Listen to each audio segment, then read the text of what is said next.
Tim O'Malley for Irish Illustrated after Notre Dame's 8th practice of training camp 2018. There's a few relevant points to touch on because Notre Dame did scrimmage for the final 3 periods. We saw about 13 to 15 minutes of scrimmage out there. The highlight was a Ian Book to Kevin Austin leaping touchdown pass. That was second unit versus second unit. And the low light happened about an hour and a half before that because it was a very rough day for starting quarterback Brandon Wimbush. Opening drills, he missed the net that quarterbacks throw to. That's the size of a soccer net, not the little holes in the net. And then when they would have to work on some athletic throws that Ian Book, Phil Dracovic, and quarterbacks coach Tommy Reese completed easily, Brandon Wimbush really struggled. He was missing high and wide, low and wide.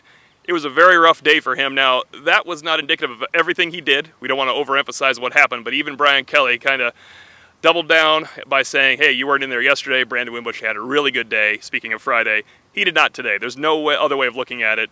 In the scrimmage, they struggled. Now, the offense struggled with Wimbush maybe because they were going against a first-string defense that was really dialed in today. And to be fair to the offense, Robert Hainsey was out with a calf strain.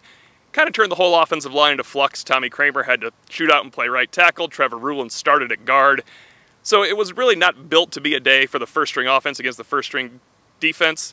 But to be fair, it was just not Brandon Wimbush's day at all. Ian Book had a really good day. Phil Dracovic still has a little bit of that three-quarters motion, but I'm not sure Notre Dame's coaches are going to want to change that because Phil Dracovic gets the ball from point A to point B on deep throws, mid-range throws, and athletic throws. I thought this was by far his best day.